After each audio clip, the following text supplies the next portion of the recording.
Hey guys, tonight we begin with the utterly unfortunate fate of being an Aztec sacrifice victim, a role nobody auditioned for, but somehow thousands got cast in anyway.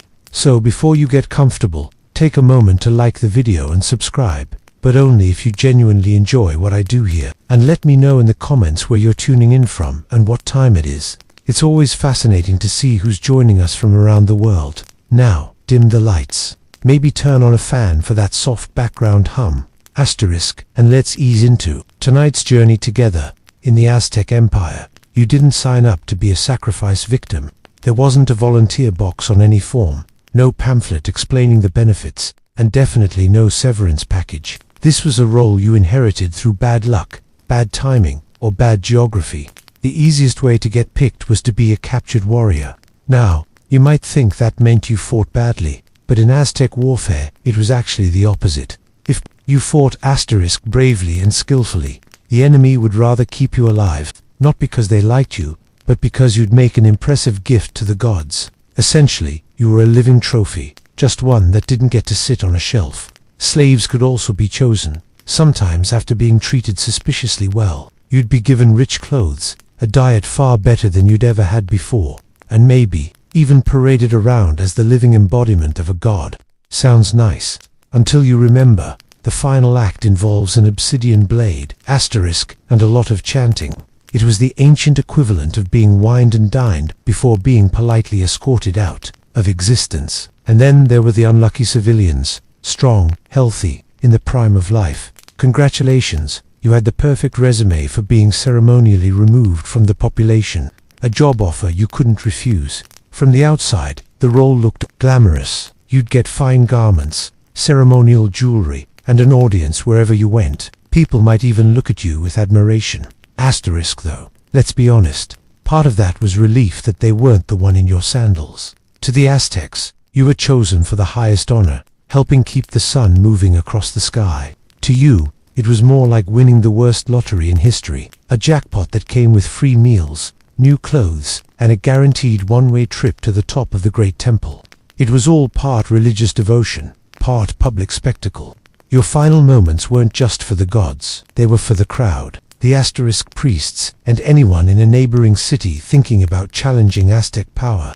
In short, you were about to be famous for about 2 minutes. Once you were chosen for sacrifice, the Aztecs made sure you knew it wasn't random. It was destiny. The gods, they said, had smiled upon you, which is a poetic way of saying you'd been handpicked for an appointment you could never cancel. The Aztec worldview was built on reciprocity with the gods. The sun rose, the rains fell, and the corn grew because humans gave back, not asterisk in coins or flowers, but in blood, your blood. To them this was the highest compliment. You were worthy of feeding the divine. To you, it was like being told you'd been selected as Employee of the Month, only to find out the reward was being ceremonially fired from life. Priests would remind you daily how special you were. They'd talk about how your spirit would ascend to the highest heavens, how the gods themselves would welcome you, and how your sacrifice would ensure the world didn't collapse asterisk into eternal darkness. It was touching really, except for the part where none of this changed the fact that you were on a countdown clock. Some chosen victims leaned into it. If you were already doomed, you might as well enjoy the perks. The richer food, the ceremonial drinks, the fact that you could say whatever you wanted without worrying about tomorrow. Because, well, there wasn't going to be one. Others, however, had a harder time buying into the honor part. Being told you're special loses some sparkle when it comes asterisk from the same guy sharpening the obsidian blade. Your family might be proud, or at least pretend to be, because publicly, questioning the ritual wasn't exactly safe. Neighbors would nod with solemn respect as you walked by, wearing fine clothes and painted in sacred patterns. But deep down, they were thinking, better him than me. To the outside world, you were now untouchable, revered, almost holy. In reality, you were the centerpiece in a grand performance that everyone was looking asterisk forward to, except you. The priests called it a sacred duty. You might have called it a one-way promotion to the afterlife. Being special in the Aztec Empire had its perks, but as you'd soon find out, it also had a very sharp, very ceremonial downside. One of the strangest things about being chosen for sacrifice in the Aztec Empire was how well you were treated before the big day. It was almost suspicious. You went from ordinary life, whether as a captured warrior, a slave, or a citizen, to what Asterisk could only be described as the ancient equivalent of an all-inclusive resort. Suddenly, you were fed rich, flavorful meals. None of the bland maize porridge you might have been used to. We're talking tamales, fresh fruit, maybe even cacao drinks, food normally reserved for nobility. Your clothes upgraded to no more worn tunics. Now you wore fine cotton garments dyed in bright colors and decorated with intricate patterns. You might even get jewelry. It was all very flattering, right up until your Asterisk remembered why they were doing it. The reason was simple. Appearances mattered. You weren't just any sacrifice. You were a gift to the gods, and a shabby offering would be insulting. Think of it like wrapping a present in gold foil before handing it over. Except in this case, you were the present. Some victims enjoyed the experience while it lasted. After all, it's hard not to appreciate good food, comfortable clothing, and the sudden interest everyone takes in you. You might even be given ceremonial Asterisk tasks, singing, dancing, or appearing in processions as part of the festival build-up. Of course, the VIP part had limits. You couldn't exactly leave, and your schedule was not your own. Priests checked on you regularly, not because they were concerned for your well-being, but because losing you before the ceremony would ruin the program. You were essentially a walking, talking centerpiece that had to be kept in perfect condition until showtime. The public, meanwhile, would see you pass and whisper about how honored you must Asterisk feel. They'd point out your fine clothes, your confident walk, and the fact that you were treated like nobility. Few mentioned the obvious, that all of this was temporary, very temporary. The Aztecs believed the gods deserved the best. So for a little while, you were the best. You ate like a noble, dressed like a noble, and were paraded like a noble. The only difference was that actual nobles got to keep enjoying those things after the festival. You, on the other hand, were on borrowed luxury. And the due date was approaching fast. As the festival approached, your VIP makeover wasn't complete without one final touch, the ceremonial body paint. The Aztecs took this seriously. You weren't just getting a few stripes and swirls. This was a full-on transformation into a walking piece of religious art. The priests would carefully paint your face and body with symbolic designs. Each color and pattern meant something. Red for the rising sun, black for the underworld, white for death, and so on. Sometimes they'd paint Asterisk you to resemble a specific god you were meant to stand in for during the ceremony. This wasn't a casual face paint job from a village fair. This was sacred, deliberate, and done with pigments so vivid they'd probably still be visible after your final scene. To the crowd, these patterns weren't just decoration. They were a clear announcement. Here is the honored sacrifice. In other words, the ancient equivalent of walking around with a giant neon sign saying main event. You couldn't blend in Asterisk, even if you wanted to. The process itself was surprisingly meticulous. You'd be seated or stood in a special area while the priests mixed the pigments from minerals, plants, and even insects. Yes, some of the most brilliant colors came from crushed bugs. It was all very creative, if a bit unsettling to realize your glowing red arm was courtesy of beetle powder. Once painted, you became part of the festival's visual spectacle. Children would point, elders would nod approvingly. Strangers might Asterisk offer you flowers or food, partly out of respect, and partly out of the belief that it was good luck to give a gift to someone destined for the gods. Of course, there was a double edge to all of this. The paint was meant to elevate you spiritually, but it also removed any last trace of anonymity. Not that you had much before, but now there was no mistaking you for an innocent bystander. You were a marked person in every sense. Still, there was something strangely empowering about it. You'd been chosen, Asterisk dressed, fed, and now turned into a living symbol. It was pageantry at its finest, just with a slightly fatal ending. The Aztecs believed the gods would recognize you instantly when the time came. Unfortunately, so would everyone else. If you thought the morning of your sacrifice might at least start off peacefully, you'd be wrong. There was no gentle sunrise and birdsong to ease you into your last day. Instead, you woke up to the deep, pounding beat of ceremonial drums echoing across the city, and these Asterisks weren't background drums. They were the kind of drums that made your chest vibrate and reminded you that yes, you had an appointment on the great temple steps in just a few hours. The drums weren't there for your benefit. They were, for everyone else, a signal to the city that the festival had begun, that the gods were about to be honored, and that all eyes should be on the ceremonial proceedings. Of course, they also worked as an excellent alarm clock for the guest of honor. No hitting snooze here. Priests Asterisk would arrive early to check on you. They'd offer food, perhaps some ritual drinks, and a final round of ceremonial blessings. It might almost feel comforting if it weren't for the subtle tension in the air. These weren't casual morning greetings. These were the last-minute rituals to prepare you for your starring role. By now you were fully dressed in your ceremonial garments adorned with feathers, jewelry, and freshly touched-up paint. The air smelled of incense, flowers, and anticipation. Asterisk somewhere nearby. Other participants were also getting ready. Dancers, musicians, and fellow victims, each with their own assigned moment in the ceremony. As the drums grew louder, the atmosphere shifted from morning calm to public spectacle. The city came alive. People gathered in the plazas, climbing onto rooftops for a better view. Merchants sold festival foods. Children darted between the crowds, trying to catch glimpses of the preparations. The excitement was palpable, though you, of course, were experiencing a different Asterisk kind of thrill. And here's the thing. The Aztecs genuinely believed this was a good day for you. They thought you were stepping into eternal honor, joining the gods in the afterlife. So, when the priests looked at you and smiled, it wasn't sarcasm, they meant it. The reality, your morning was less preparing for glory and more final boarding call. The drums didn't just mark the start of the festival, they were the countdown clock you couldn't ignore. After the drums had done their job of reminding Asterisk you that this was in fact your final day, it was time for the next act, the ceremonial procession.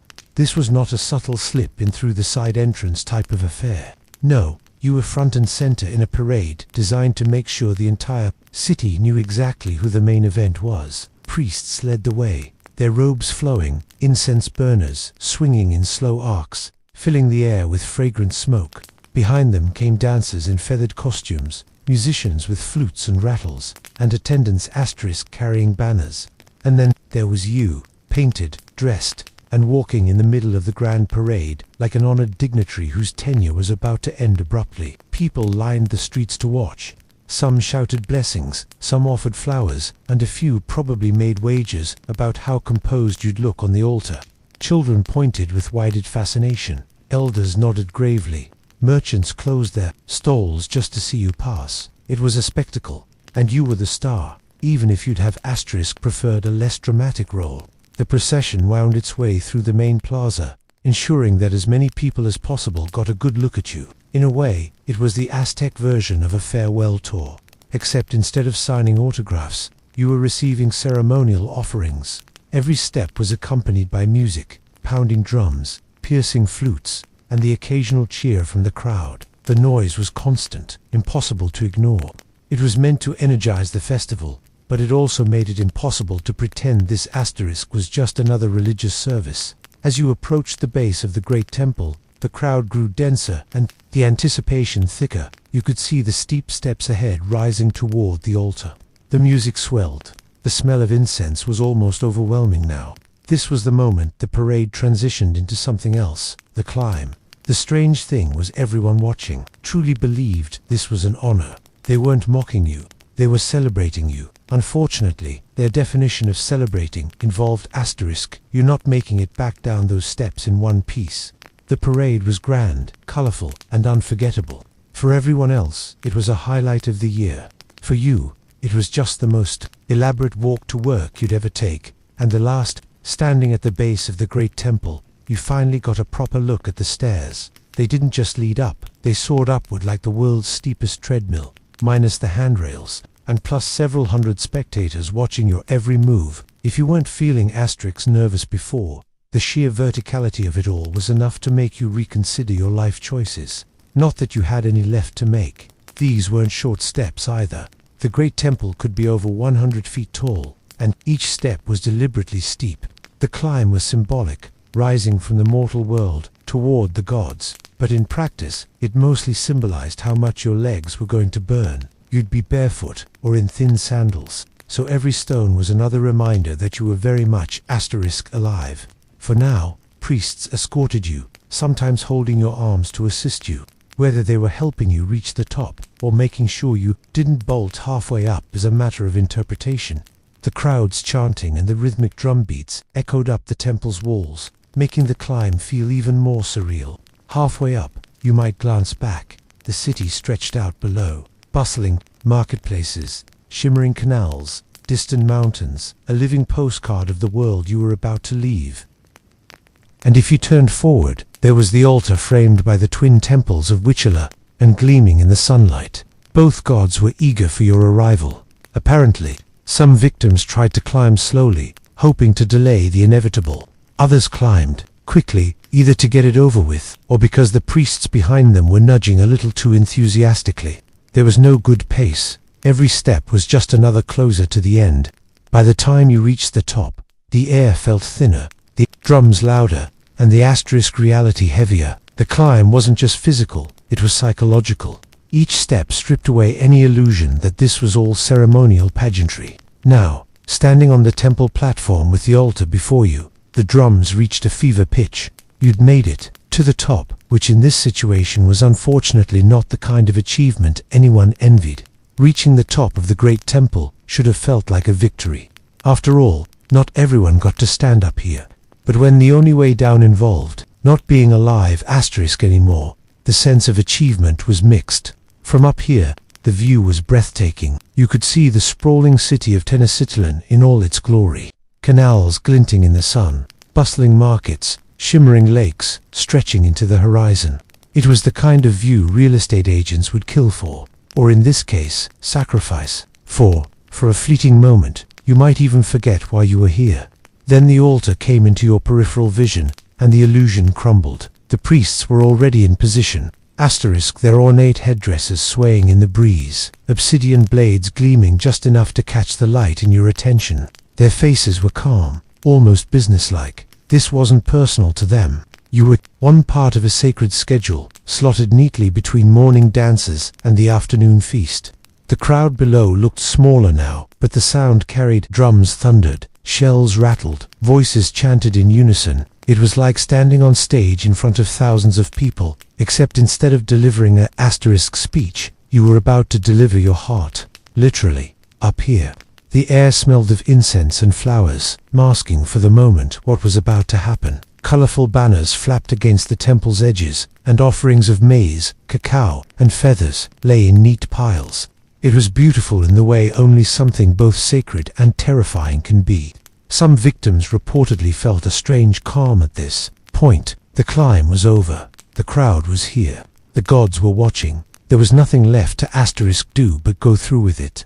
Others found their senses sharpening, noticing every tiny detail. The texture of the stone beneath their feet, the glint of the ceremonial jewelry, the heat of the sun pressing on their back. From this vantage point, you were at the pinnacle of Aztec life, literally and figuratively. Unfortunately, the only way forward from the pinnacle was straight into legend and the afterlife. The view from the top was magnificent, yes, but it was also the kind of view you could only enjoy once.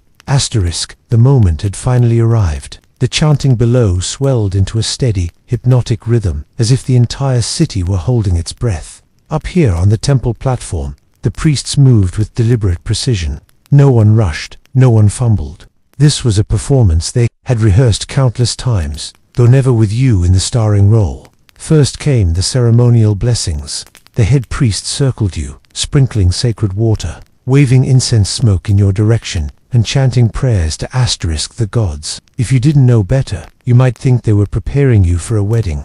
The difference was that in this ceremony, the vows were entirely one-sided. The crowd below could see you clearly now. From this height, their faces were tiny, but their unified chanting was unmistakable. Every beat of the drum seemed to echo in your chest, keeping pace with your heartbeat, which ironically was about to become the centerpiece of the event. Then came the positioning. For attendants stepped forward, each taking an arm or a leg, not roughly, but firmly, as though you were being tucked into bed, a very permanent bed. The priests didn't waste time explaining what would happen next. In the Aztec world, everyone already knew the steps, quite literally by heart. The obsidian blade was brought forward. It was a beautiful tool, razor-sharp, black as midnight, and capable of slicing through flesh like a hot knife through soft maize bread. This wasn't some dull prop.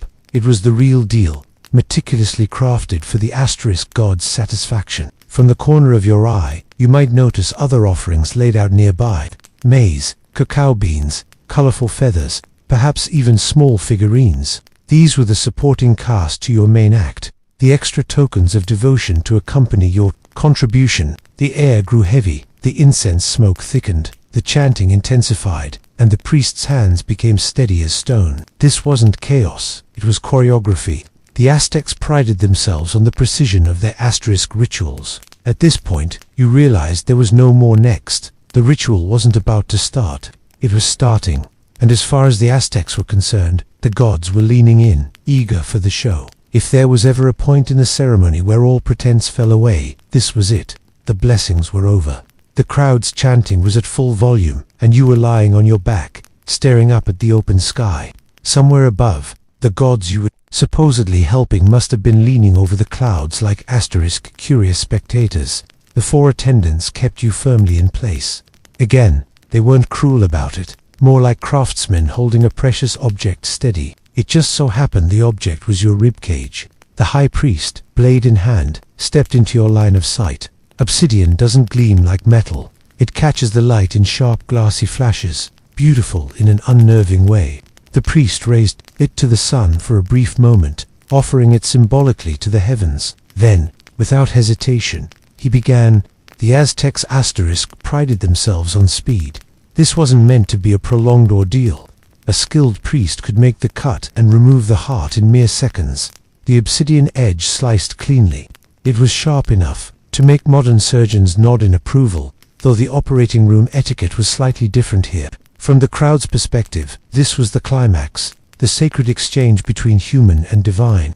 From your perspective, it was probably best not to dwell on that. The heart still beating was lifted high, asterisk toward the sky. The priest chanting words of offering. The symbolism was clear. Your life force was now quite literally in the hands of the gods. The crowd erupted in renewed chants and drumbeats. Down below, people believed they were witnessing the moment the sun's journey across the sky had been assured for another day, that the rains would come and the crops would grow. Meanwhile, the rest of you was respectfully placed aside, ready for the next phase of the ritual. In the Aztec worldview, nothing here was wasteful. Your body had spiritual, ceremonial, and sometimes even practical uses afterward. It was over quickly. The anticipation had been far longer than the act itself. For the Aztecs, this was the pinnacle of devotion. For you, let's just say it was a very one-sided arrangement. You might think that once your heart was lifted skyward, your part in the ceremony was done. In a way, yes, you'd finished your active role. But in the Aztec world, even the after had its own ritual choreography. First, the heart was asterisk placed in a sacred vessel or on a stone altar dedicated to the god in question, usually Orlak. This was the divine handoff, the moment when your essence officially switched teams from mortal to eternal. The priests treated this part with deep reverence because, if the gods weren't satisfied, well, the harvest could fail, the rains might not come, and everyone would be cranky. Your body, meanwhile, didn't just get tossed aside. It was carefully handled, sometimes rolled down the temple steps asterisk as part of the dramatic symbolism. Watching this from below was a reminder to the crowd. This was the price of keeping the world running. Plus, let's be honest, in terms of stagecraft, nothing made a bigger impression than a body making its way down 100 feet of stone stairs. Once at the bottom, your remains could serve multiple purposes. Sometimes they were given to important warriors or nobles, not as a trophy, but as a sacred connection to the gods. In rare cases, your bones might be cleaned and asterisk preserved as relics, a permanent testament to your service. In certain festivals, parts of the sacrificed might even be used in ritual meals, not because the Aztecs were looking for extra protein, but because they believed consuming a piece of someone who had been so honored allowed the eater to share in their divine essence. To them, this was spiritual recycling at its finest. The ceremony didn't end abruptly. It flowed right into dances, songs, and feasting. The city was alive with celebration, not asterisk mourning. For the crowd, you had just completed the ultimate act of devotion, ensuring life and balance for everyone. For you, it was you weren't in much of a position to complain anymore. In the Aztec mindset, you hadn't been lost. You'd been transformed. Though, from your perspective, the transformation was a little too final for comfort. Once your part in the ceremony wrapped up, and by wrapped up I mean completed in the most permanent way possible, the festival didn't pause for asterisk mourning or reflection. In fact, it did quite the opposite. The drums kept beating, the flutes kept wailing, and the dancers picked up where they left off, as if nothing particularly dramatic had just happened on top of the great temple. The city square became a whirlwind of movement. Vendors reopened their stalls, hawking tamales, tortillas, cacao drinks, and roasted maize. Children darted between legs, chasing each other with sticks and feathers. Couples leaned against walls, enjoying the music and asterisk keeping half an eye on the next phase of the ceremonies. This wasn't disrespect. It was the Aztec way of honoring the gods. Life went on because that was the whole point of the sacrifice, to keep the sun moving, the rain falling, and the crops growing. Stopping to grieve would have been seen as missing the bigger picture. Musicians roamed through the crowd, rattling shells and striking drums in intricate rhythms. Dancers, still in elaborate feathered headdresses, spun and stamped in time with the music. Their movements were asterisk symbolic, reenacting myths, battles, and celestial stories. Somewhere in the choreography, the act you'd just been part of was being retold in a stylized form. It's possible your role was already being interpreted by someone else in the square. Feasting began in earnest. Communal meals were a vital part of any major religious festival. Nobles ate rich stews and delicacies, while commoners enjoyed simpler but plentiful fare. Cups of fermented made drink were passed around. Toasts were made to the gods, to the asterisk warriors, and yes, to the sacrifices that made the day possible. From a bystander's perspective, it was joyful, even uplifting. From your perspective, well, you weren't exactly at the table anymore. But in the Aztec worldview, your spirit was present, watching, and possibly enjoying the festivities from a front row seat in the afterlife. The festival would last well into the night. More ceremonies, more dances, more songs, and somewhere in the rhythm of it all, the people of Tenochtitlan felt asterisk secure, certain that their world was still in balance. For everyone else, the festival was a high point of the year. For you, it was, quite literally, your grand finale.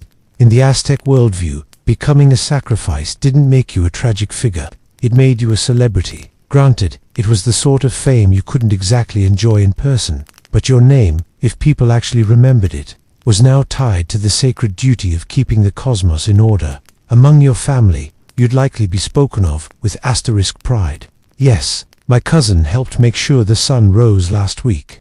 No big deal, they might say at future gatherings, conveniently omitting the part where you had no say in the matter. You'd be remembered as brave, chosen, and favored by the gods, which is a nice spin on unfortunate lottery winner. If you were a captive warrior, your story took on an extra layer of prestige. The fact that you'd fought valiantly before your capture meant you'd be honored, not just for dying, but for proving your worth on the asterisk battlefield. Songs and poems might even immortalize you, though these would focus more on your valor and less on the part where your heart was raised to the sky. Your likeness might appear in painted codices, surrounded by symbols indicating your role in the festival. In these illustrations, you'd look calm, noble, and perfectly composed. Artists tended to skip over the messy reality in favor of something spiritually uplifting. Centuries later, historians would study these images and note your contribution asterisk without ever knowing if you were inwardly screaming the whole time. In the eyes of the community, your sacrifice was the ultimate act of giving. The rains that fell, the crops that grew, the victories in war, all of it was in part thanks to you. People might invoke your spirit in prayers, hoping you'd put in a good word with the gods. Of course, outside the Aztec world, the memory was a little less flattering. Spanish chroniclers would write about sacrifices in horrified tones, turning you into a cautionary tale about asterisk barbaric customs. Over time, the meaning of your death would be filtered through outsiders' perspectives, some seeing it as noble, others as brutal. Still, for the people of Tenochtitlan, you weren't just a victim, you were a hero, a vital thread in the vast tapestry of cosmic order. It's just that your heroic career was also very, very short. If there was one silver lining to being an Aztec sacrifice, it was the afterlife package. The Aztecs didn't believe in a one-size-fits-all eternity. Instead, where you ended up depended on how you died, and for those offered to the gods in a grand ceremony, the destination was surprisingly prestigious. Your soul's first stop was not some shadowy underworld full of misery. Instead, you were believed to be escorted to the realm of the god you'd been sacrificed to. If it was a sun god, congratulations. You'd join him on his daily journey across the sky. In fact, for the first 4 years, you'd accompany him from sunrise to noon, fighting off cosmic monsters. After that, you'd get to return to Earth as a hummingbird or butterfly. Not bad considering the alternative was eternal darkness. If you were sacrificed to Talilok the rain god, your afterlife perks included a lush paradisal-like realm filled with endless greenery, sparkling streams, and presumably a total absence of obsidian knives. This watery paradise known as was essentially the Aztec version of a luxury resort, minus the swim-up bar. The point was clear. You didn't just vanish into nothingness. Your soul had a role, a purpose, and in many ways, more adventure ahead. In the Aztec worldview, your death was less of an ending and more of a high-status transfer to the divine department. There was also a social bonus. You'd be remembered during festivals, with your name or symbolic likeness included in rituals. People might even call on you for spiritual assistance, imagining you whispering to the gods on their behalf. You went from person in the crowd to permanent member of the cosmic VIP list. Of course, whether you personally felt that these perks balanced out the whole having your heart removed thing is another matter. But for the Aztecs, this was the ultimate honor. In their eyes, your sacrifice wasn't tragic. It was a ticket to an exclusive eternity most people could never dream of. So, in a sense, you didn't just die for your people. You got promoted. It's just that the promotion process was abrupt. On paper, or more accurately, on painted codex, being an Aztec sacrifice looked like a noble gig. You got paraded through the city, dressed in fine clothes, fed well in your final days, and given a front row seat to the most sacred ceremonies of the year. You'd be remembered as a hero, immortalized in stories, and fast-tracked to a divine afterlife. But the job description had some fine print. The kind printed so small that you only realized it existed when you were halfway up the temple steps. Yes, the perks were undeniable, but so was the part where you lost your heart before lunch. The problem wasn't just the ending. It was the lack of personal choice. Sacrifice victims didn't exactly sign consent forms. Whether you were a captured warrior, a tribute from a conquered town, or even someone chosen in a festival lottery, you didn't get much say in your career trajectory. The gods needed fuel, and you happened to be in the right or wrong place at the right time. Then there was the pressure. Sure, you were told this was an honor, but the unspoken truth was that if anything went wrong during the ritual, the priests weren't the ones who'd get blamed. It would be your spirit. Imagine carrying the cosmic guilt of a bad harvest just because you flinched at the wrong moment. And while the afterlife benefits were generous, they came with conditions. For years, as a celestial warrior might sound glamorous, but battling mythic creatures every day before lunch could get exhausting. Returning to Earth as a hummingbird was charming in theory, but one hungry frog could ruin your entire reincarnation. In the end, the reality of being an Aztec sacrifice was simple. It was a role designed to look glorious to everyone except the person in it. The community saw you as a savior. You probably saw it as a very permanent scheduling conflict. So, yes, the songs, dances, and eternal honor were lovely. But if given the choice, you'd probably prefer to cheer from the crowd rather than take center stage. Sometimes the greatest wisdom is knowing when to let someone else be the hero. Long before tea became the poetic symbol of elegance and conversation in Chinese culture, it was a humble leaf with a job to do. Keep you alive, alert, and hopefully free from stomach troubles.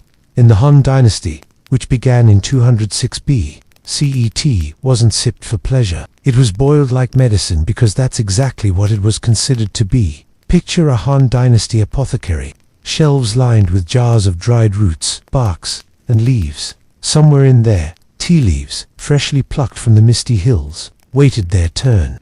Physicians recommended them not because they were fragrant or delicate, but because they believed the brew could ease digestion, reduce fatigue, and cleanse the body of excess heat. You didn't curl up with a cup of tea for comfort back then. You grimaced, swallowed, and hoped it worked. The preparation was also far from the refined brewing rituals of later centuries. The leaves were steamed, then pressed into hard, portable bricks, a form that made them easy to store and transport. These bricks could be shaved into small pieces, and tossed into boiling water with an assortment of other ingredients. Scallions for warmth, ginger for spice, and even dried citrus peel for a tangy edge. The resulting liquid was more like a hearty herbal soup than the delicate drink modern tea lovers would recognize. Tea also carried a subtle social weight. In the hand court, offering a medicinal tea was a gesture of care and refinement, even if the flavor was questionable. It was a way of saying, "I respect your health," rather than, "Let's enjoy this moment together." The drink's medicinal associations meant it appeared in early medical texts, where scholars carefully documented which ailments it was supposed to treat. Yet even at this early stage, tea had begun its slow transformation. The more it was consumed, the more people grew accustomed to its taste. Over time, some began to enjoy its bitterness, associating it with vitality and clarity of mind. The Han dynasty may have treated tea as medicine first and foremost, but it was here, in those steaming, pungent pots, that the seeds of China's tea culture were planted. By the time the Tang dynasty arrived in the 7th century CE, tea had undergone a transformation worthy of a royal makeover.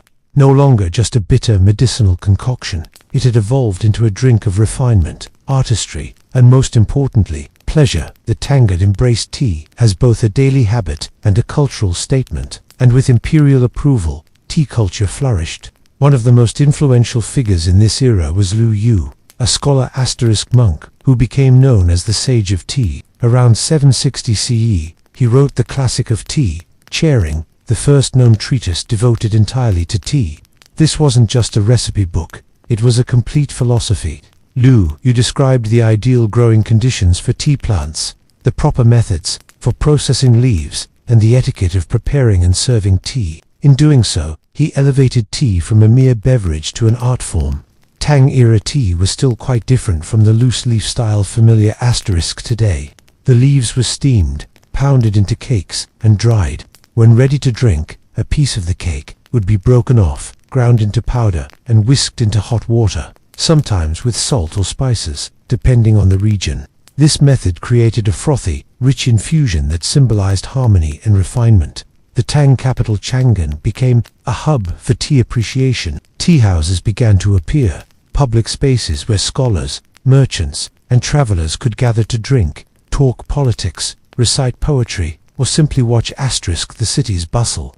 These establishments weren't just cafes, they were cultural crossroads. Diplomats from Korea, Japan, and the Middle East encountered Chinese tea here and carried both the drink and its traditions back to their homelands. For the aristocracy, tea gatherings became a form of social display. The right utensils, the right water source, the right poetic mood, these details mattered. Serving tea poorly could be a social faux pas. Serving it perfectly was a mark of refinement. Even the act of pouring became graceful, deliberate, almost theatrical. By the end of the Tang dynasty, tea was no longer just a medicinal brew.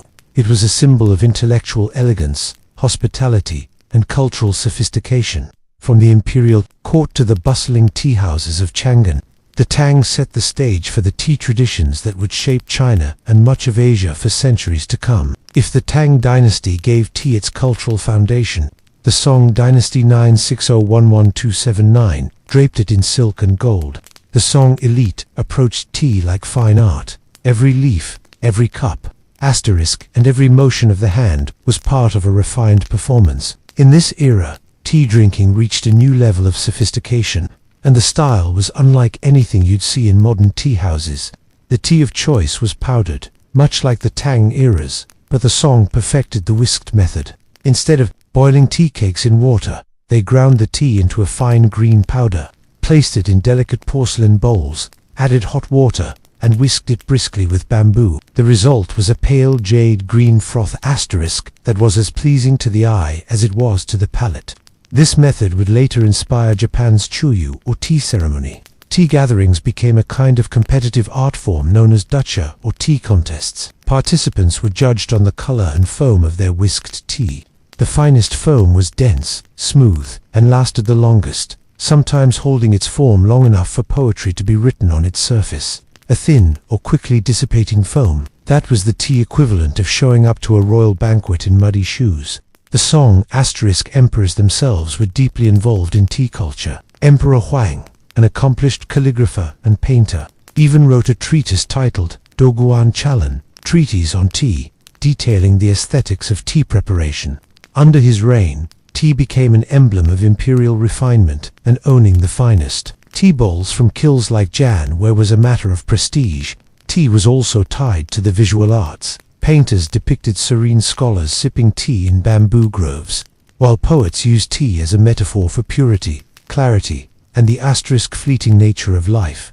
In elegant pavilions by lotus ponds, courtiers exchanged verses over steaming bowls, the frothy green surface reflecting the surrounding beauty.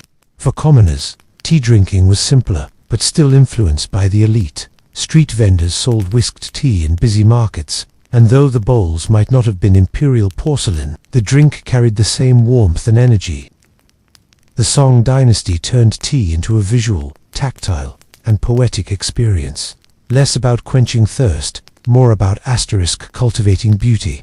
By the time the dynasty fell, tea drinking had become inseparable from the ideals of elegance, artistry, and refined living. When the Mongols swept into China and established the Yuan dynasty 1271 to 1368, they brought with them new tastes, customs, and a far more practical approach to food and drink. For tea culture, this meant a shift away from the refined whisked style of the Song and toward heartier, more utilitarian brews. The Mongols were horse-riding conquerors, not porcelain-polishing athletes, and their influence reshaped tea into something bolder, more sustaining. Under Mongol rule, compressed tea cakes made a comeback.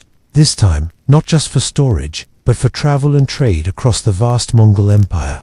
Caravans carried tea bricks along the Silk Road, and they became a form of currency in some regions. In the steppes, tea was often boiled with milk, salt, and sometimes butter, creating a rich, savory drink designed to nourish rather than dazzle. This was tea as fuel, not art. Still, the Yuan dynasty didn't erase the earlier traditions entirely. In the cities, particularly in former Song cultural centers, the love for elegant tea preparation lingered among scholars and merchants. Tea houses continued to operate, but the competitive whisking contests of the Song largely disappeared, replaced by simpler brewing methods. Interestingly, the Mongol palate influenced tea flavoring. Spices like cardamom, cloves, and even black pepper occasionally found their way into tea. Flavors borrowed from Central Asian and Middle Eastern culinary traditions. This created blends far removed from the delicate green froth of the Song era, but they had their own appeal, especially for travelers and traders who associated these spiced brews with the cosmopolitan roots of the empire. The Yuan also expanded tea's geographical reach. Through the Mongol postal and trade networks, Chinese tea traveled farther than ever before into Persia, Russia, and beyond. Though these regions would adapt the drink to their own cultures, the Yuan * period marked the beginning of tea's truly global journey. In the eyes of the refined tea connoisseurs of earlier dynasties, this might have been a cultural step backward, less poetry, more practicality.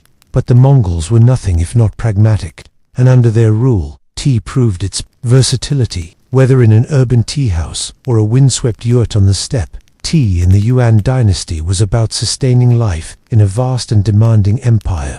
When the Ming dynasty took power in 1368, they didn't just restore Chinese rule, they restored elegance. To tea, gone were the frothy whisked powders of the Song and the milk-salted brews of the Yuan. The Ming court ushered in a simpler, more graceful approach, loose-leaf brewing. The shift came largely thanks to Emperor Hongwu, the dynasty's founder. Practical to the core, he issued a decree banning the production of compressed tea cakes, favoring whole leaves instead. The change transformed the entire tea industry. Farmers began cultivating leaves specifically for loose brewing, developing new varieties with delicate aromas and subtle flavors that could shine without being ground or heavily flavored. Loose-leaf brewing changed everything about the drinking experience. Instead of whisking powder into a foamy suspension, tea drinkers now placed whole leaves into a pot, poured hot water over them, and let them steep. This method allowed the natural shape, fragrance, and color of the leaves to be appreciated. A more direct connection to the plant itself. It was tea stripped back to its essence. The Ming also revolutionized teaware. With powdered tea no longer the norm, bowls gave way to teapotses, and the humble clay pot became an art form. In Yixing, artisans crafted unglazed clay teapotses that absorbed the essence of the tea over time, enhancing its flavor. Porcelain makers in Jingen produced fine thin-walled teacups that showcased the clear liquor of green teas. A well-brewed cup wasn't just tasted, it was admired like a painting. Culturally, tea became an even more intimate companion to scholarship and the arts. Poets described the sound of water boiling as a wind in the pines. Painters depicted solitary scholars brewing tea in mountain retreats, using the act as a metaphor for clarity of thought. Even among common folk, tea drinking became more accessible. Loose leaves could be brewed without elaborate equipment, and roadside tea stalls flourished in towns and villages. During this era, regional teas began to develop distinct reputations. Dragon Well from Heobailo, Chen from Jiangsu, and countless others. Merchants competed to supply the finest harvests to the court, creating the early outlines of China's famous tea trade. The Ming dynasty's embrace of loose-leaf brewing didn't just refine tea, it set the standard for how much of the world still enjoys it today. From elegant Yixing pots to the first flush of green leaves in spring, the Ming made tea a celebration of purity, simplicity, and the beauty of nature itself. When the Qing dynasty rose to power in 1644,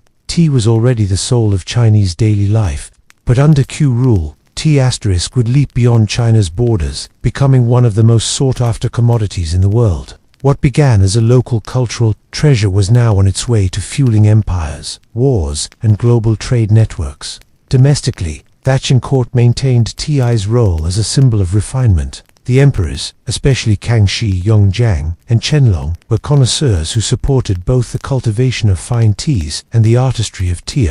This period saw further refinement of varieties like Toyin Yin, Yulong, and the development of elaborate brewing techniques that balanced aroma, flavor, and appearance. But it was beyond China's borders that tea's influence truly exploded. The Qing dynasty oversaw an unprecedented expansion of the tea trade with foreign powers. By the 17th century, Dutch and Portuguese traders had introduced tea to Europe, but it was during the Qing era that British demand skyrocketed.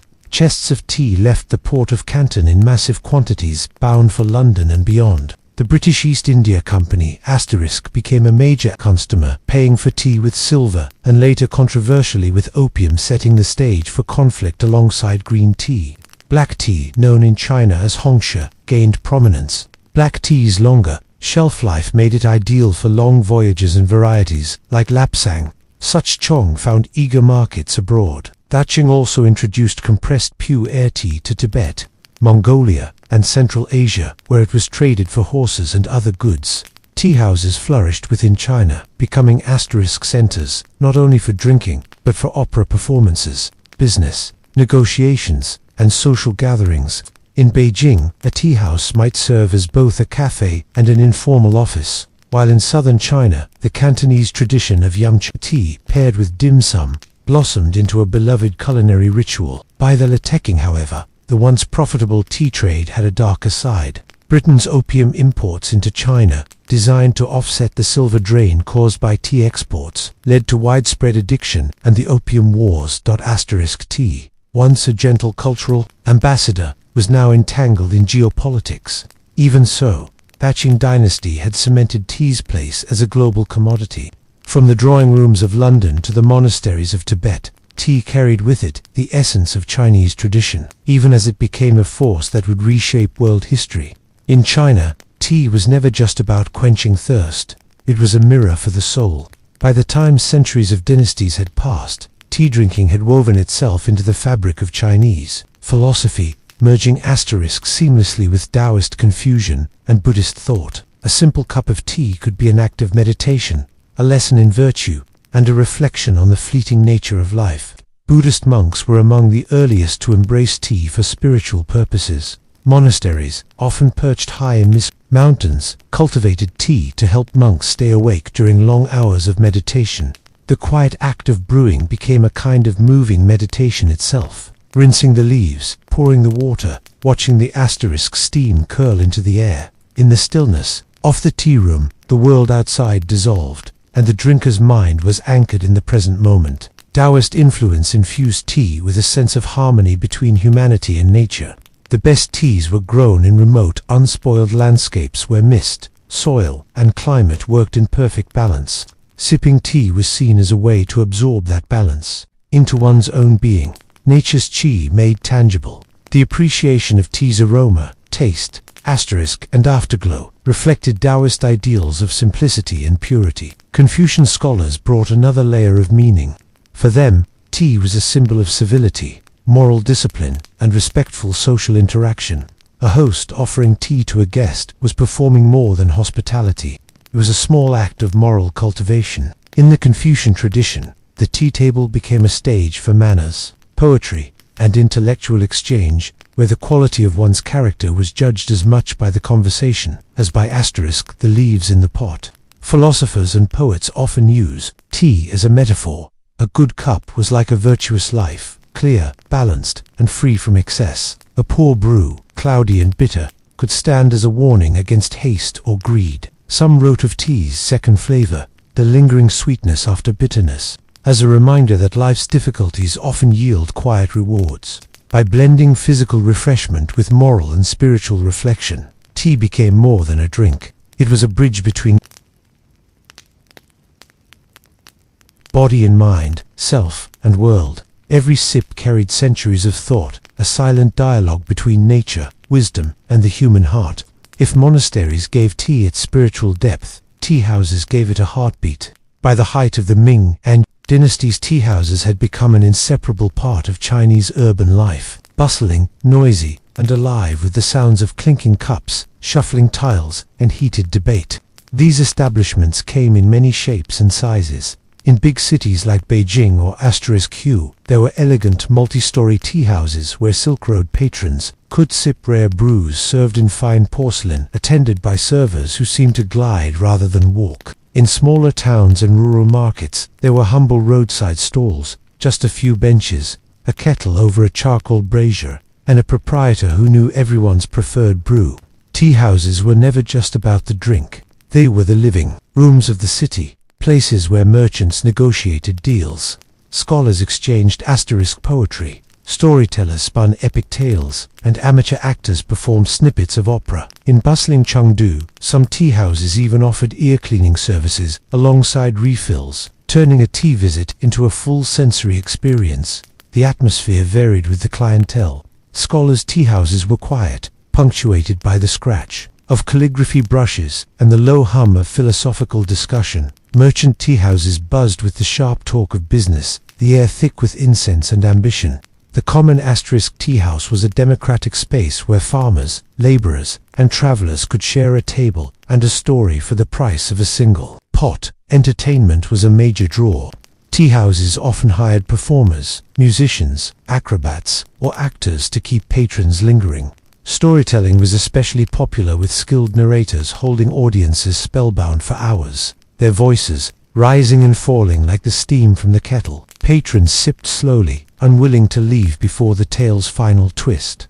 Asterisk hospitality was a point of pride. A skilled tea master didn't just brew leaves, they read the room.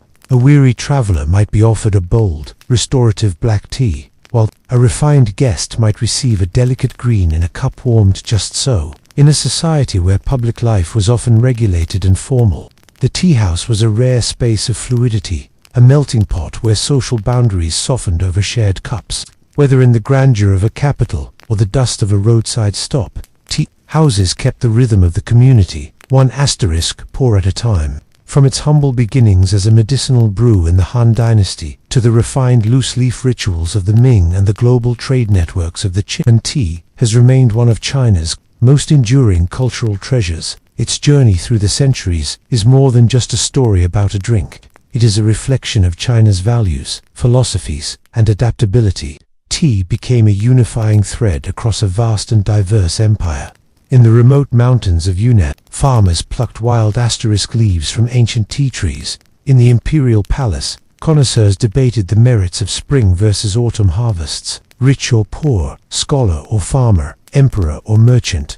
Tea was a common language that bridged social divides. Its symbolism ran deep. Tea embodied harmony, balance, and the appreciation of life's subtleties. It was tied to Confucian ideals of respect and civility, Taoist notions of simplicity and connection to nature, and Buddhist practices of mindfulness. In every dynasty, tea adapted to the asterisk needs of its time, whether as medicine, art, trade, or spiritual companion, without ever losing its essential identity. Tea also became a vessel for Chinese craftsmanship. The art of porcelain making in Jingdijon, the earthy elegance of Yixing clay teapots, the intricate bamboo whisks, and the poetic inscriptions on teacups. These were not mere accessories, but expressions of a culture that understood beauty as inseparable from function. Even beyond China's borders, tea carried with it the imprint of its homeland. Asterisk from Japan's tea ceremony to Britain's afternoon tea, from Tibetan butter tea to Moroccan mint tea. The leaf's journey always led back to China's misty mountains and meticulous cultivation. In the modern era, tea continues to evolve. Contemporary tea houses blend tradition with innovation, offering cold brews, scented teas, and experimental blends alongside centuries-old classics. Yet, at its core, the act of brewing remains timeless. Heating the water, releasing the leaves' aroma, and taking that first asterisk thoughtful sip. Tea's endurance lies in its dual nature. It is both ordinary and extraordinary, an everyday drink and a ritual, a simple leaf and a cultural emblem. To drink tea in China is not just to taste a beverage, but to take part in a tradition that has flowed unbroken for over 2,000 years, carrying with it the wisdom, artistry, and soul of a civilization. In ancient Greece, athletic competition was never just about glory for the athlete. It was an act of worship. Sport was woven into religion, and the track, asterisk, the wrestling pit, and the chariot course were as sacred in their own way as the temples that stood nearby.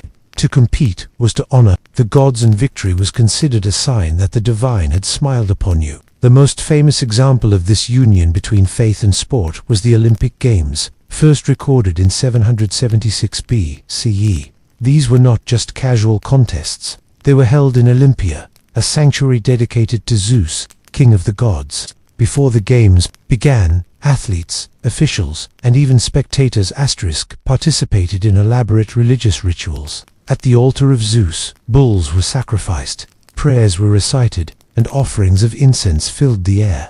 The stadium and the temple were two sides of the same coin, both designed to draw the favor of the divine.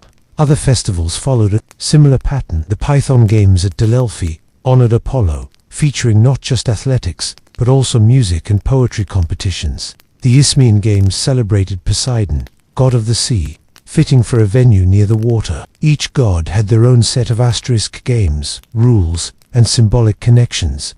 To win at the Naion Games, dedicated to Zeus and Heracles, wasn't just a personal triumph. It was proof that your strength and skill aligned with the heroic virtues those deities embodied. Athletes themselves approached competition with a sense of religious duty. Many trained in gymnasia attached to sanctuaries, and before an event, they swore oaths before the gods to compete honorably. Cheating or dishonorable conduct was not merely a breach of sporting etiquette. Asterisk, it was sacrilege. Punishments could include public shaming, fines, and the erection of statues called zis, funded by the fines to remind everyone of the gods' disapproval. Victories were celebrated with both earthly and divine rewards.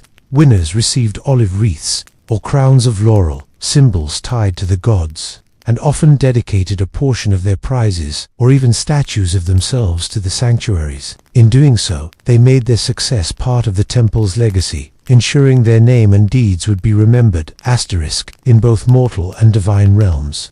In short, athletics in ancient Greece was a sacred conversation between human ambition and divine will, a test of strength, speed, and skill offered up to the heavens. If the games themselves were the grand stage, the gymnasium was the rehearsal hall where champions were forged. In ancient Greece, the gymnasium was far more than a place to work up a sweat. It was a hub of education, philosophy, and civic pride. Training the body and training the mind went hand in hand, and both were asterisks considered essential to being a complete citizen. The word gymnasium comes from gymnos, meaning naked, because athletes trained without clothing. This wasn't for shock value. It was a practical choice that allowed freedom of movement and celebrated the idealized human form.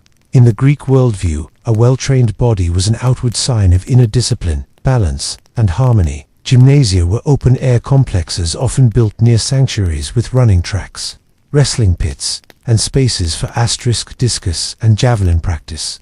They also included shaded porticos and gardens where athletes could cool down, discuss philosophy, or listen to lectures from prominent thinkers. Some of history's greatest philosophers, including Plato and Aristotle, spent time teaching or training in these spaces. Seeing physical exercise as part of a well-rounded education, training was strict and highly specialized. Young athletes, often starting in their teens, followed regimens designed by experienced trainers known as pedantry. These instructors oversaw drills for strength, agility, and endurance, tailoring exercises to the demands of specific events, whether sprinting, wrestling, or pancration. Nutrition was also a part of the discipline. Athletes consumed diets rich in bread, cheese, figs, and sometimes meat paired with wine diluted with water. Competition for a spot in the great festivals was fierce. Months before the games, athletes gathered for intense training at designated sites, living together under supervision. They swore oaths to Zeus to train honestly and refrain from cheating, and the pressure to prove oneself worthy was immense. But gymnasia were not exclusive to elite athletes. They were civic centers for male citizens. Even those who never competed in the Olympics could train for personal fitness, socialize, and engage in political discussion. Friendships, rivalries, and alliances were all forged in these spaces, making them as much about community as competition. In the Greek mind, the gymnasium wasn't just where you built muscles, it was where you shaped character. The dust of the wrestling floor, the rhythm of pounding feet on the track, and the hum of philosophical debate all merged into a single unified ideal, the pursuit of excellence in body and mind. Every 4 years, the sanctuary of Olympia transformed into the beating heart of the Greek world. The Olympic Games, first recorded in 776 BCE, were not just athletic contests, they were a unifying celebration of religion, culture, and shared identity. For the duration of the festival, city-states set aside their rivalries and a sacred truce. The Acuria was declared so that athletes and spectators could travel safely to Olympia without fear of war. The event lasted 5 days, but its impact was eternal. Before a single race or match began, the focus was on ritual. Athletes, judges, and officials processed to the great altar of Zeus, where they offered sacrifices and swore solemn oaths to compete fairly. These promises were made before the god's colossal statue, one of the 7 wonders of the ancient world, a constant reminder that victory was a divine favor, not just human achievement. The games themselves included a range of events: foot races, long jump, discus and javelin throws, wrestling, boxing, the grueling pancration, a no-holds-barred blend of wrestling and striking, and the prestigious chariot races. Each discipline tested a different facet of human endurance, speed, and skill, and every competitor represented not just themselves, but their home city-state's honor. Spectators filled the stadium, their cheers echoing off the surrounding hills. Merchants set up stalls, poets recited verses, and philosophers engaged in debates under the olive trees. For many, attending the Olympics was as much a social and cultural pilgrimage as a sporting event. Winners received an olive wreath cut from a sacred tree in Zeus's sanctuary. Though it held no monetary value, the honor it bestowed was priceless. Returning home, victors were celebrated like heroes. Parades, feasts, and sometimes even free meals for life awaited them. Statues might be erected in their image, and their names would be remembered for generations. But the glory of the Olympics wasn't limited to the winners. Simply competing on Olympia's sacred ground was an honor, proof of exceptional skill and discipline. To the Greeks, these games were a living testament to the pursuit of excellence, and a reminder that in striving for greatness, humans could reflect the divine. The Olympic Games were more than a festival. They were a mirror, of Greek ideals where athletic triumph and sacred ritual intertwined in a celebration that resonated across centuries. If the foot race was the purest test of human speed, chariot racing was the most thrilling and the most dangerous spectacle of the ancient Greek games. Held in the Hippodromium, a massive oval track designed for horses and chariots, these races combined athletic skill, animal mastery, and sheer nerve. Victory could bring immense prestige, but the path to it was lined with dust, danger, and broken wheels. Chariot races were among the marquee events of festivals like the Olympics, the Python Games, and the Panathenaic Games in Athens. The competition was fierce, not only because of the glory at stake, but because these events attracted the wealthiest and most ambitious patrons. Unlike foot races, where the athlete competed for personal fame, chariot racing allowed owners, often aristocrats or even monarchs, to win without ever stepping onto the track. Professional drivers or charioteers risked their lives to secure victory for their patrons. The chariots themselves were light, two-wheeled vehicles made of wood and leather, built for speed rather than safety. Teams of 2 or 4 horses were harnessed to the chariot, and the driver had to control them with remarkable precision, especially around the dangerous turning posts or nissi. These sharp turns were notorious for causing collisions, and a single mistake could send chariots careening into each other in a chaotic tangle of wheels, hooves, and splintered wood. Races could last several laps, with strategy shifting between bursts of speed and careful positioning to avoid crashes. Drivers leaned their bodies to guide the chariot, sometimes wrapping the reins around their waists for extra control, a technique that could prove fatal if the chariot overturned. For the victors, the rewards were immense. The owner's name, not the driver's, was announced as the winner, and their prestige skyrocketed. Victorious patrons often commissioned monuments, statues, and victory odes by famous poets like Pindar to immortalize their triumph. For drivers, especially slaves or lower-born professionals, a win could mean manumission, wealth, and enduring fame within the racing world. The spectacle drew massive crowds. The thunder of hooves, the creak of wheels, and the shouts of the crowd created an atmosphere of pure adrenaline. Chariot racing blended the elegance of horsemanship with the raw thrill of danger, making it one of the most unforgettable and high-stakes traditions. In ancient Greek sport, if wrestling tested strength and boxing tested endurance, pankration tested everything: strength, skill, toughness, and above all, sheer will to win. Introduced to the Olympic Games in 648 BCE, this brutal blend of wrestling and striking was considered the pinnacle of Greek combat sports. The name itself means all power or complete strength, and the rules were simple. Almost anything was allowed. Competitors could punch, kick, trip, throw, choke, or twist joints to force submission. Wrestling grips were combined with boxing blows, and fighters constantly shifted between standing strikes and ground grappling. The only officially banned moves were biting and eye gouging, though even these prohibitions were occasionally ignored. In the heat of competition, there were no timed rounds, no weight classes, and no protective gear. Matches continued until one man submitted by raising a finger or was rendered unconscious. This could take minutes or drag on for hours under the punishing sun. The only real referees were judges armed with switches to strike rule breakers. Though in pankration, the definition of rule breaking was already quite flexible. Training for pankration demanded more than raw muscle. Fighters honed their bodies through a mix of wrestling drills, boxing, sparring, and conditioning that included running, lifting stones, and practicing holds in sandpits. Equally important was mental preparation. Pancratiasts were trained to endure pain, remain calm under pressure, and exploit every small opening in an opponent's defenses. The sport produced legendary figures such as Eurytion of Phrygia, who won an Olympic crown in 564 BCE under extraordinary and grim circumstances. In his final match, Eurytion was caught in a chokehold but managed to dislocate his opponent's ankle. His rival surrendered, granting Eurytion victory, only for it to be discovered that the champion had died from the choke. He was still crowned, posthumously, a testament to the Greeks' reverence for determination. Pankration wasn't just sport, it was also preparation for war.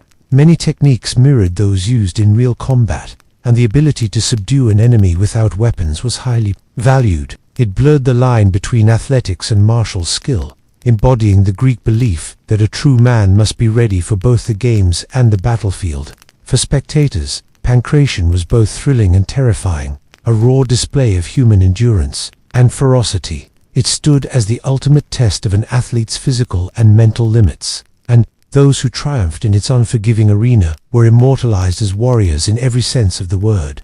In a world where specialization often brought glory, the pentathlon crowned the most complete athlete of them all.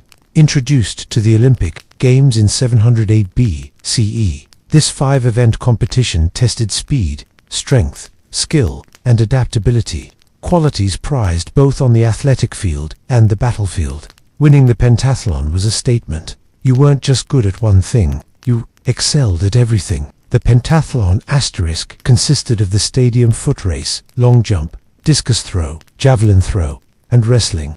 Unlike today's decathlon, the events were held in a single day, demanding both explosive power and endurance from the competitors. The exact order varied, but the contest typically began with the running event to test raw speed. The stadium race, about 18,200 meters, was a sprint that required a perfect balance between pace and control. Overexertion early could ruin an athlete's performance in the later events. The long jump asterisk performed with the aid of small weights called halters tested coordination and leg strength.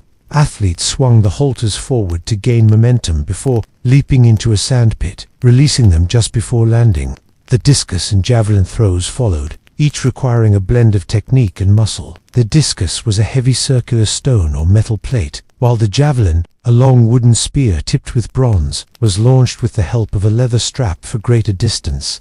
The final event was wrestling, and it often asterisk decided the champion. Here, technique and endurance became crucial, especially after a full day of exertion. The wrestling match in the pentathlon was less brutal than pankration, but still physically demanding, with the goal of throwing the opponent to the ground 3 times. Victory in the pentathlon didn't just prove physical versatility, it reflected the Greek ideal of excellence in all things. The skills mirrored those needed by a hoplite soldier running into battle, leaping over obstacles, throwing weapons with asterisk precision, and grappling with enemies in close combat. This made the pentathlon not just an athletic challenge but a demonstration of martial readiness. Because of its demanding variety, the pentathlon was considered one of the most prestigious events in the Games. Poets praised its winners as the embodiment of the balanced Greek spirit, capable of adapting to any challenge. In the eyes of the spectators, a pentathlon victor wasn't merely an athlete. He was the living image of physical harmony, asterisk, discipline, and versatility. While most ancient Greek athletic festivals were dominated by male competitors, there was one notable exception: the Heron Games, held at Olympia and dedicated to Hathor, queen of the gods. These competitions gave women, specifically unmarried women, a rare chance to demonstrate their athletic ability on a public stage. Though smaller in scale than the Olympic Games, the Heron Games carried religious and cultural significance of their own. The festival's central event was foot asterisk racing, conducted in the same stadium used for the Olympics, but with a slightly shorter track. According to tradition, the racehorse for the Heron Games was reduced by about 1/16 of the Olympic length, possibly to reflect a symbolic distinction between the male and female competitions. Competitors wore short sleeveless tunics that reached just above the knee, and their right shoulder was left bare, allowing for freedom of movement. The Heron Games were divided into age categories, allowing younger and older asterisk girls to compete separately. As with the men's Olympics, winning was an immense honor. Victors were awarded olive crowns, much like their male counterparts, and could dedicate statues or offerings to Hera within her sanctuary at Olympia. This connection between sport and piety was as strong for the Heron Games as it was for the Mala-dominated festivals. The origins of the Heron Games were deeply tied to myth and ritual. According to legend, the event was established by Hebe, the wife of King Pelops, in gratitude to asterisk Haia for her marriage. Another tradition claimed that 16 women from Elis organized the games to honor Haia after mediating a political dispute. Whatever the origin, the festival reinforced Haia's role as a guardian of marriage and womanhood, even though the participants were unmarried girls. Training for the Heron Games is less well documented than for men's athletics, but it likely involved running drills, physical conditioning, and perhaps participation in local games before traveling to Olympia. These asterisk competitions gave young women a sanctioned space to engage in physical activity within a society that often restricted female athleticism. Though the Heron Games never rivaled the Olympics in scale or fame, they remained significant as a reminder that athletic competition in ancient Greece, while overwhelmingly male-focused, was not exclusively so. For the young women who raced along Olympia's track, the Heron Games were more than sport. They were a rare opportunity to earn honor, connect with the divine, and step briefly into the public spotlight. In ancient Greece, athletics and warfare were two sides of the same coin. The skills honed on the running track, wrestling ground, and throwing field were not just for sport. They were the foundation of a soldier's training. The Greek city-state, or polis, expected its male citizens to be ready for war at a moment's notice. An athletic discipline was viewed as essential preparation for the hoplite phalanx. From youth, boys were introduced to physical training through the ago in Sparta or local gymnasia elsewhere in Greece. Running built the stamina needed to march long distances in armor. Wrestling and pancration taught close-quarters combat skills, conditioning men to grapple with opponents while wearing heavy gear. Javelin throwing developed the precision and strength required for spear use in battle, while discus throwing trained the arms, shoulders, and torso for the repetitive motions of weapon handling. Sparta is perhaps the clearest example of athletics. As military preparation, Spartan boys began state-controlled training at the age of 7, living in barracks, enduring harsh discipline and engaging in daily athletic drills. Their races might be run in armor, and their wrestling bouts were often rougher than those in civilian gymnasia. The goal was not to create champions for the games. It was to produce soldiers who could endure exhaustion, pain, and fear. Even in less militaristic city-states like Athens, the link between athletics and defense was strong. The Aphobic training program, which young men entered at around 18, combined physical exercise with weapons training, ensuring they could run, fight, and maneuver effectively in the line of battle. Festivals and games also reinforced the martial spirit. Many athletic events mirrored battlefield movements, and victory brought prestige that could translate into leadership roles within the palace. A champion wrestler or runner was not only admired for his skill, he was seen as a capable and courageous defender of his homeland. The Greek ideal of errant excellence applied equally to athletics and war. To neglect one was to weaken the other. This belief ensured that physical training was woven into the fabric of civic life, from schoolyards to gymnasia, to the great festival arenas. In the end, Greek athletics were never purely games. They were rehearsals for the most serious contest of all, the defense of the city-state. On the field of sport, men learned the strength, discipline, and unity they would need when the stakes were far higher than olive wreaths. The athletic traditions of ancient Greece did not vanish with the last Olympiad of antiquity. They left a cultural imprint that continues to shape sport, competition, and physical education to this day. From the ideals of fair play to the spectacle of organized games, the Greek approach to athletics laid the groundwork for much of the modern sporting world. Central to this legacy was the concept of arete, or excellence, which held that true achievement came from perfecting both body and mind. This ideal survives in the modern Olympic motto, Citius, Altius, Fortius, faster, higher, stronger, which mirrors the Greek pursuit of pushing human limits. While today's athletes compete for medals instead of olive wreaths, the principle of striving for personal and collective glory remains the same. The structure of international sporting events also owes much to Greece. The quadrennial cycle of the modern Olympic Games directly mirrors the ancient schedule, and events like wrestling, discus, javelin, and long jump still feature prominently, preserved in forms remarkably close to their classical origins. Even the idea of bringing athletes together from across nations for peaceful competition echoes the ancient Olympic truce. When Greek city-states set aside conflicts to gather in Olympia, Greek influence extended beyond the games themselves. The gymnasium, once a training ground for both the body and intellect, inspired modern sports facilities and physical education systems. The belief that physical fitness was a civic duty as well as a personal pursuit still underpins many national athletic programs. The ancient Greek emphasis on spectatorship also foreshadowed modern sports culture.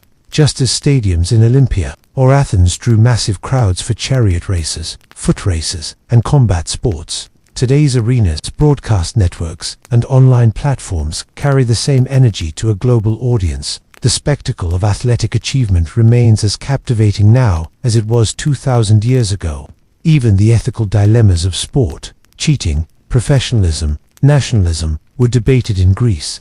Ancient athletes faced penalties for bribery or dishonorable conduct, and the discussions surrounding fairness and sportsmanship continue in our own era.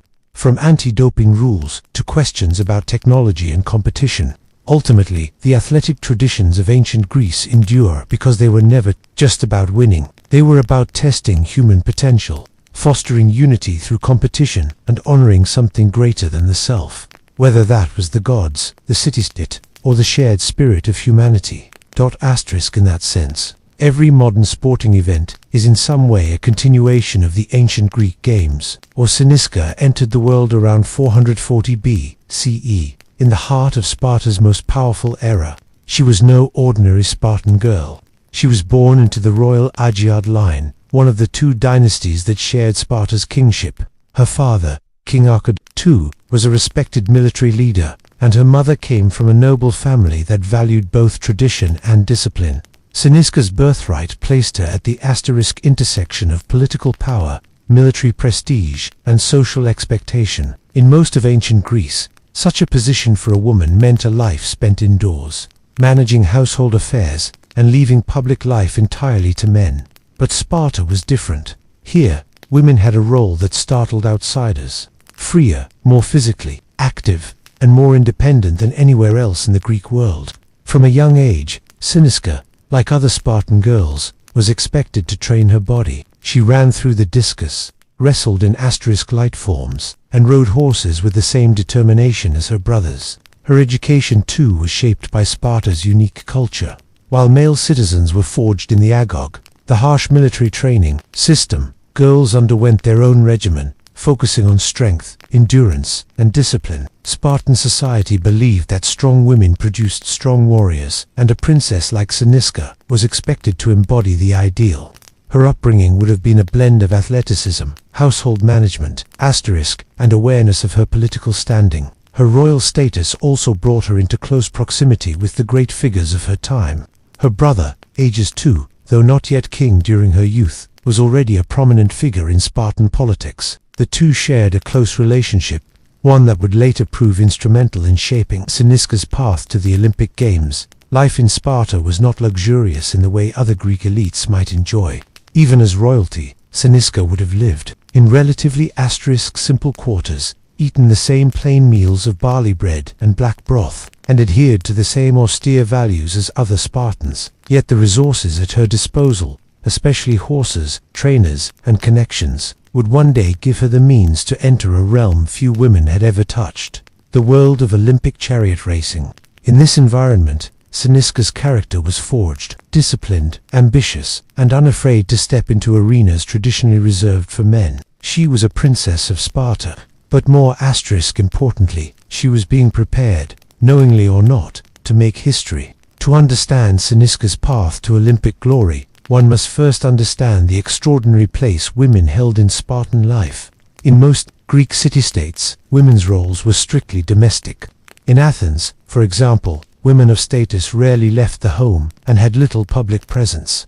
Sparta was the exception, so much so that outsiders often viewed Spartan customs with a mix of shock and fascination. From an early age, Spartan girls were encouraged, indeed expected, to train their bodies.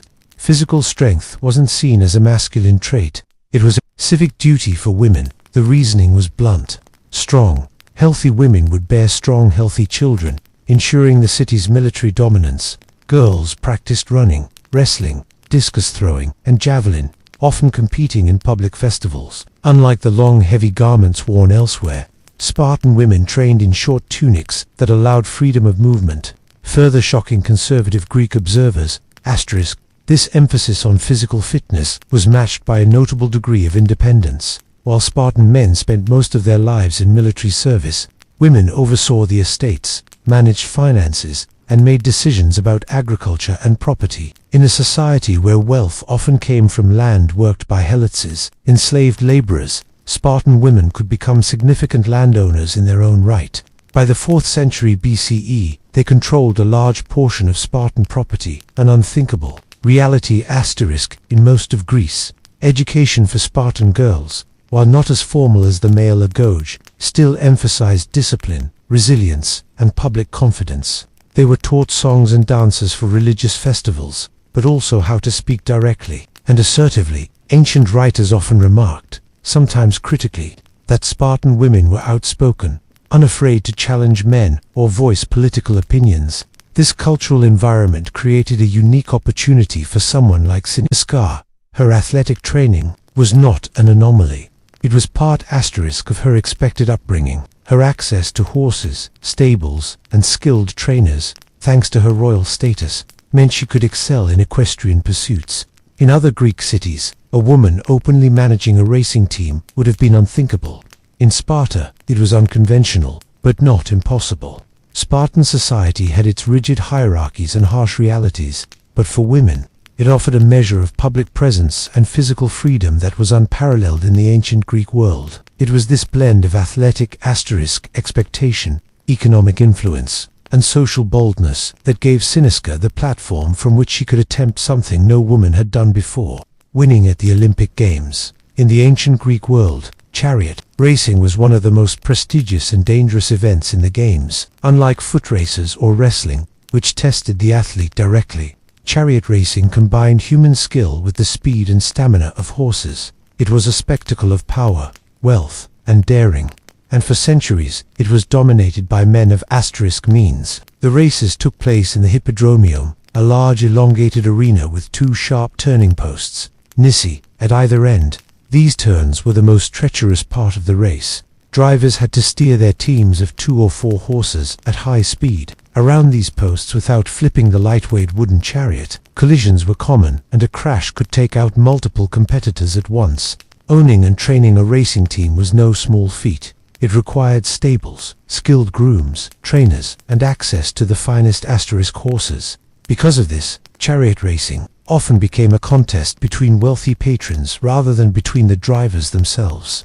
The person officially recorded as the winner was not the charioteer, but the owner of the team. This rule would become the crucial loophole that allowed Cynisca to compete without ever holding the reins in the race itself. Victories in chariot racing brought immense honor. Winning at Olympia or another pan-Hellenic festival could elevate a family's status, solidify political influence, and immortalize a name in victory odes composed by renowned poets. The prizes themselves, such as the olive wreath at Olympia, held symbolic rather than material value, but the prestige was worth far more than gold. Chariot racing was also a deeply symbolic sport.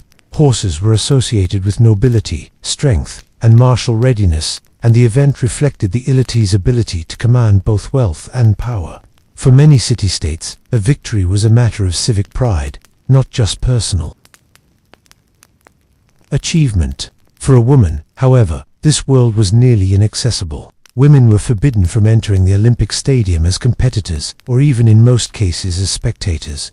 But because the rules recognized the owner of the horses rather than the driver, there was no law that said that owner could not be a woman.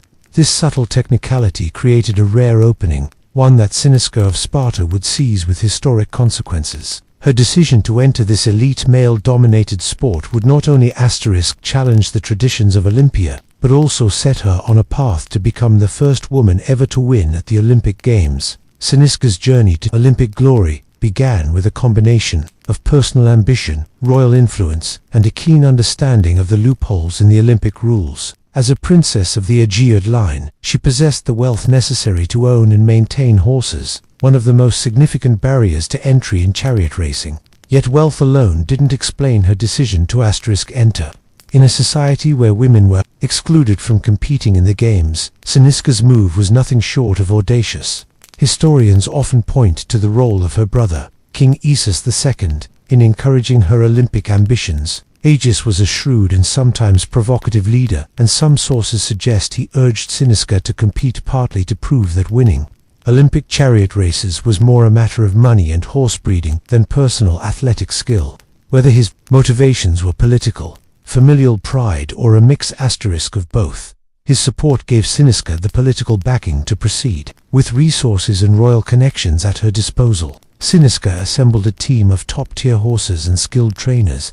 Her stables would have been among the finest in Greece, staffed by experienced grooms and handlers who understood every nuance of preparing a team for the grueling Olympic course. She oversaw breeding programs, selected the best animals, and ensured they were conditioned to handle the demands of high-speed turns and long, hard sprints. The decision to compete was also a statement of Spartan boldness.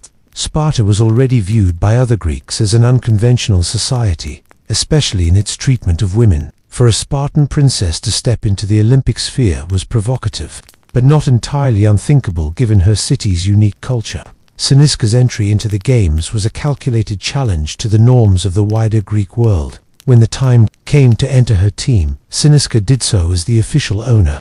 The name that asterisk would be recorded in the Olympic registers should her chariot win. She would not hold the reins herself during the race. That role fell to her professional charioteer, but under Olympic law, the victory would belong entirely to her, cementing her place in history should her horses cross the finish line first. It was a daring gamble, both a test of her stable's excellence and a bold step into a domain no woman had claimed before. Siniska was ready to stake her reputation on the speed of her horses and the precision of asterisk her team. The year was around 396 BCE, and the air at Olympia was thick with dust, anticipation, and the scent of sacrifice from the altars of Zeus. For Siniska, this was the culmination of years of preparation.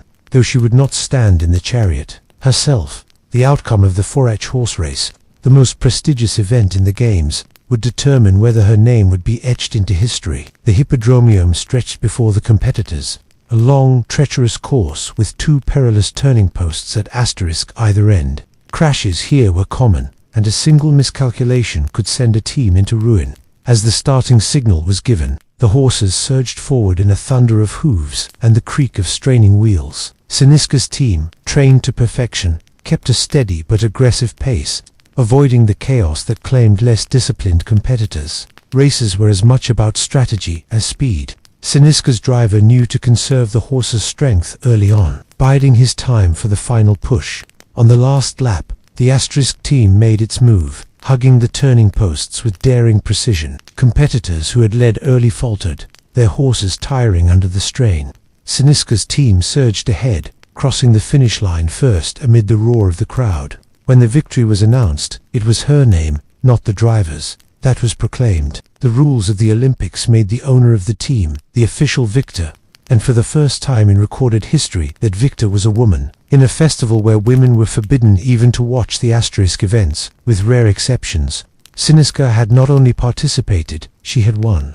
The symbolism of her triumph was unmistakable. It was a direct challenge to the idea that women could not gain honor in the public sphere. Her win proved that, at least in chariot racing, wealth, strategy, and skill in horse management could overcome gender barriers. The aftermath was immediate. Her name spread across Greece, and poets and historians recorded her achievement. Statues were commissioned at Olympia itself, an unprecedented honor for an asterisk woman, depicting her and her chariot, ensuring that every visitor to the sanctuary would see the proof of her victory. For Siniska, this was more than personal glory. It was a statement that the playing field under the right circumstances could be widened if one had the courage, resources, and determination to race upon it. Siniska's first victory had already secured her a place in history, but she was not content to be remembered for a single triumph. 4 years later, at the next Olympic Games in 392 BCE, she entered the asterisk 4H horse chariot race once again, bringing with her the same meticulous preparation, elite horses, and unshakable determination that had propelled her to glory. The first time, her repeat participation was itself a statement. Some might have dismissed her initial win as a stroke of fortune, a one-time challenge to tradition that would fade into novelty. Siniska's return sent a different message. She was no curiosity, she was a competitor. By now, her stables had an even greater reputation. Breeders and asterisk trainers across Greece knew that her horses were among the best in the land. bred for endurance, speed, and obedience. Her team arrived at Olympia with the quiet confidence of champions. But the stakes were higher. Rivals had studied her previous victory, and many sought to dethrone the woman who had dared to invade their domain. The race unfolded with the same high drama that defined the event. Close calls at the turning posts, crashes that eliminated contenders, and the relentless pounding of hooves on packed earth. Siniska's driver, experienced from the first win, once again employed disciplined pacing and strategic overtaking. On the final lap, her horses surged forward, overtaking the competition in a display of sheer power and coordination. When the dust settled, Siniska had done the unthinkable. She had won the Olympic chariot race for the second consecutive time. This second victory silenced critics and cemented her status as one of the most remarkable figures in Greek sporting history. Her achievement was not an accident. It was the result of calculated investment, exceptional management, and a willingness to defy societal norms. In the aftermath, her fame spread even further. Her statues at Olympia, already a rarity for women, stood as enduring symbols of her triumphs. Inscribed on them were the words that proclaimed her the only woman to have won such honors in the Games. A boast no one could challenge. Visitors from across the Greek world would see her name and image, and her victories became part of the lore of Olympia itself. Through her second win, Siniska transformed from a daring pioneer into a legend whose legacy would inspire debate, admiration, and imitation for centuries. Siniska's twin victories at Olympia were celebrated far beyond the hippodrome, but nowhere did they resonate more deeply than in her home city of Sparta. In a society already famed for its unconventional treatment of women, her achievements became a point of civic pride, reinforcing the idea that Sparta was unlike any other Greek city-state. For Spartan women, Siniska's success was both inspirational and affirming. She had proven that women could claim public honor through sport, a realm overwhelmingly dominated by men. While no tidal wave of female Olympic competitors followed, Greek traditions were still too deeply entrenched. Siniska's wins planted the idea that a woman's achievements could be immortalized alongside those of men. In a world where most women's names were lost to history, hers would be carved in stone. Her victories also reflected the Spartan ideal of excellence in all endeavors, an ideal not confined to the battlefield. For male Spartans, her triumphs were a testament to the city's resources, discipline, and breeding expertise. For female Spartans, they were a demonstration of their own potential within the cultural freedoms their society allowed. Status as a member of the royal family amplified her influence. Her victories were not just personal, they were political. They showcased Sparta's wealth, its mastery over elite horses, and its ability to dominate even in competitions that did not require spears and shields. For Aegisthus II, her brother and the reigning king, Siniska's success was a tool to underscore Sparta's prestige in the Greek world. Her legacy took physical form in the statues erected at Olympia. Bronze images of her chariot and horses, accompanied by inscriptions boldly declaring her the first woman to win at the Games. Such monuments were unprecedented, and they ensured her name would be spoken by pilgrims, athletes, and poets for generations. Back in Sparta, she returned not just as a sister of the king, but as a figure who had bent tradition without breaking it. She had competed within the rules, exploited their loopholes, and emerged victorious without directly confronting the deeply ingrained gender barriers of her time. In doing so, she achieved something rare, lasting fame without triggering the kind of backlash that might have erased her memory. In the quiet streets and training grounds of Sparta, young women would hear her story. They would know that one of their own had raced in the most prestigious arena of Greece and won twice. Siniska's victories at Olympia did not open the floodgates for women to participate widely in the Games. Ancient Greek society was still bound tightly by traditions that kept athletics largely male. But her success cracked the door, showing that female achievement in sport was possible, even within the rigid framework of the time. In most of Greece, women were still excluded from direct competition. The Olympic Games remained close to them, as athletes and in most cases even as spectators.